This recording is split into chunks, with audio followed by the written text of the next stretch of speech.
Thank you very much, Mr. Jealous, and thank you for your terrific leadership of your organization and of the NAACP beforehand. I now turn to Mr. Walter. Yeah, Mr. Scott Walter. Well, thank you so much, Chairman Whitehouse, Ranking Member Kennedy, distinguished members of the subcommittee. Thank you for the opportunity to speak, even though you may disagree with me.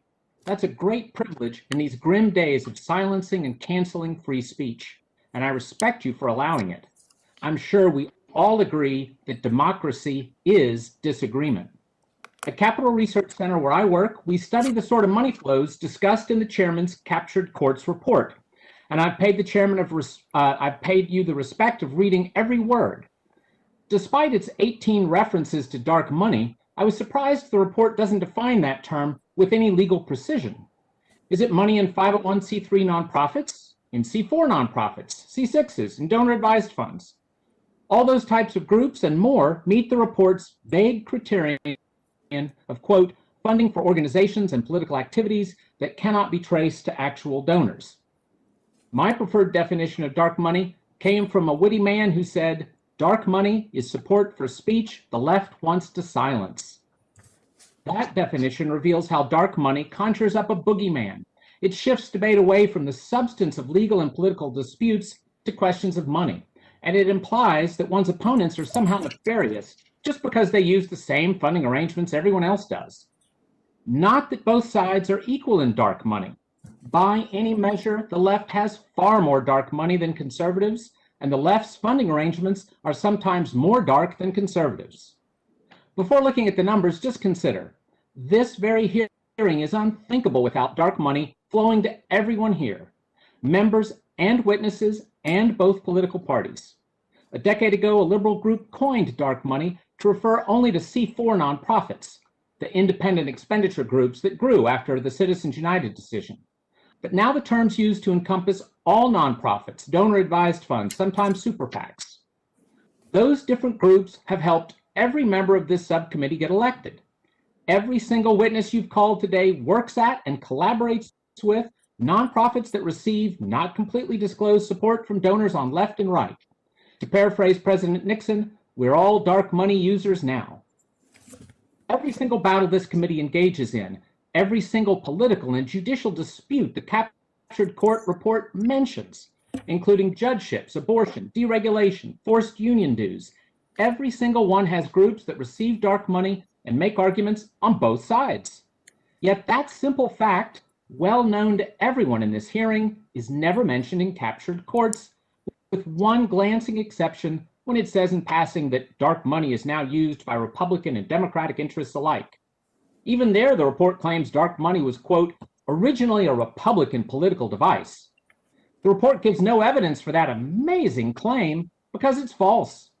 The report says that in court battles, the right is, quote, fueled by hundreds of millions of special interest dollars whose sources are never fully disclosed.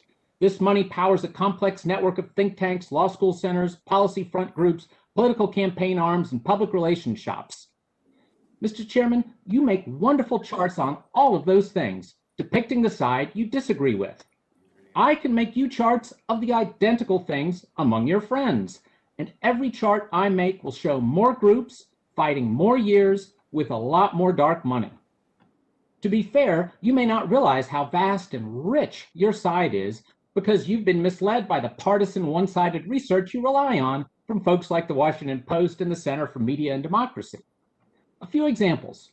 To be fair, each time I'll cite a type of dark money your report criticizes, and then I'll cite the identical dark money used by your friends. First, foundations. Your report cites the Bradley Foundation because it funds groups and amicus briefs you disagree with.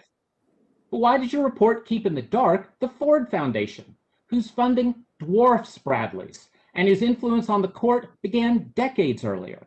Ford's influence has been enormous. Ford virtually invented the public interest law movement and helped get a reluctant Treasury Department to allow charitable status for those law firms, even though suing people hadn't previously been considered charitable.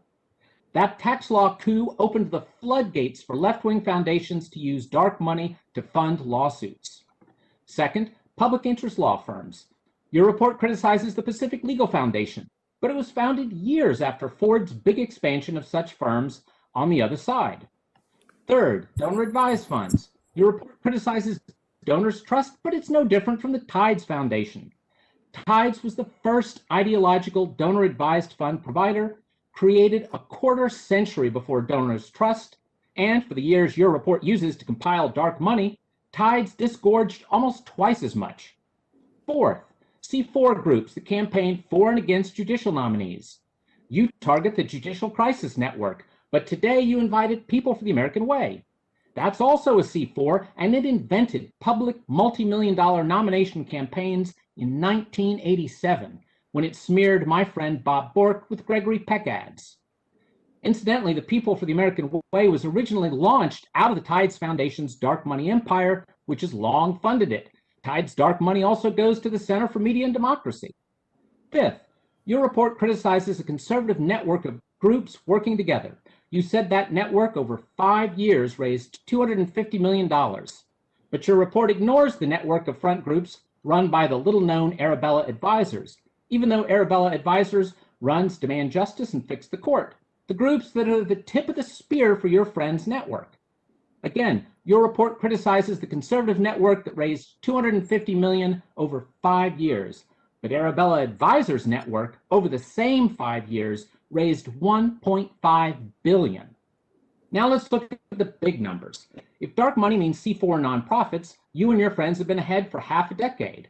In the 2018 cycle, Issue 1 reports the left got 54% of the cycle's $150 million. In the 2020 cycle, the Democratic Party's presidential candidate won the dark money race by roughly $132 million to $22 million, according to the Center for Responsive Politics. If dark money means C3 nonprofits like the Bradley Foundation, you're even more ahead. Our last study found leftover right funding of public policy C3 groups is 3.7 to 1. In raw dollars, we're talking $2.2 billion for conservative groups, $8.1 billion for liberal groups. So you and your friends have more groups who fought these battles much longer and with much more dark money. Permit me a note on fundraising. Every member of this committee is a fundraiser. Is it nefarious when you raise funds from people who agree with your arguments? Of course not. Is it corrupt when you hire staff who've worked in other offices or in outside groups? Of course not.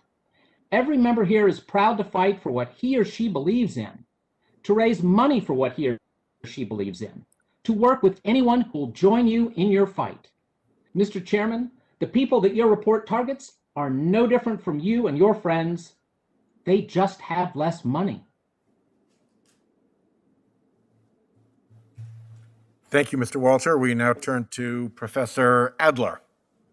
Professor? You know, there are a lot of issues in politics on which we see hypocrisy. There's the old line that hypocrisy is the tribute vice pays to virtue. But maybe no issue has greater hypocrisy than debates over campaign finance reform and so-called dark money. Because Democrats thunder against dark money, and yet Democrats dominate dark money. If you look in 2016, of the top 20 organizations that gave money for political speech, 14 of them gave virtually all of their money to Democrats. If you look at the top 10 organizations and individuals contributing to super PACs, 8 of them, only 2 were Republican donors, 8 were Democratic donors. In that cycle, the top 20 super PAC donors gave $422 million to Democrats and $189 million to Republicans. Those numbers only grew. In 2018, Democratic dark money outnumbered Republican money 2 to 1, and in 2020, to defeat their nemesis, Donald J. Trump, Democratic dark money outnumbered Republican dark money 6 to 1. So all of the people thundering about dark money are getting elected with it. Now, Mr. Walter, we have at this hearing, albeit virtually, the leaders of groups such as the Center for Media Democracy and People for the American Way criticizing dark money from conservative groups. I want to make sure everyone understands. Does the Center for Media and Democracy or the People for the American Way, do they accept dark money? Absolutely, Senator. And is there some magical distinction between left-wing or socialist dark money and conservative dark money? None at all. And when the left-wing dark money organizations spend money in judicial nomination fights, what do they do, and is it any different than what the conservative organizations are doing? None at all. I've got a demand justice spending $10 million to keep Ginsburg's seat vacant, for instance. News clip.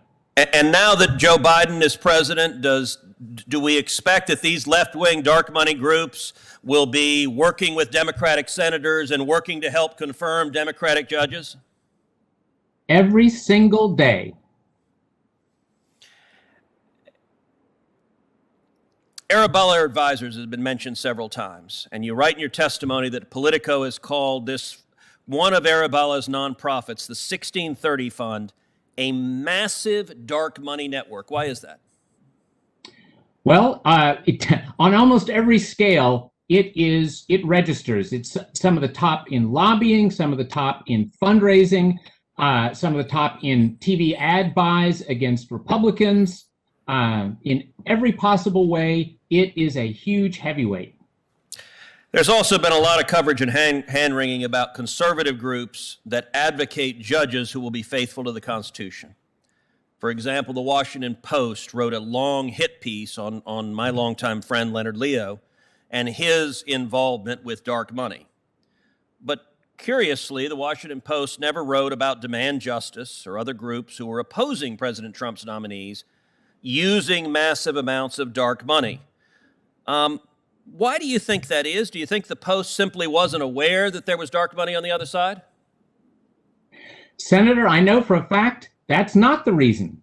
I know the lead author of that article, and as soon as the Leonard Leo article came out, I wrote him and said, hey, very interesting piece, but there's a huge network on the other side, so you're going to tell the other side, right? Talk about that, and because they use more opaque funding methods for what they're doing. And I sent him my research, and I think I got a yeah, someday maybe, but that's been years, no interest. So the Post didn't cover it at all. All right, final question for Mr. Jealous.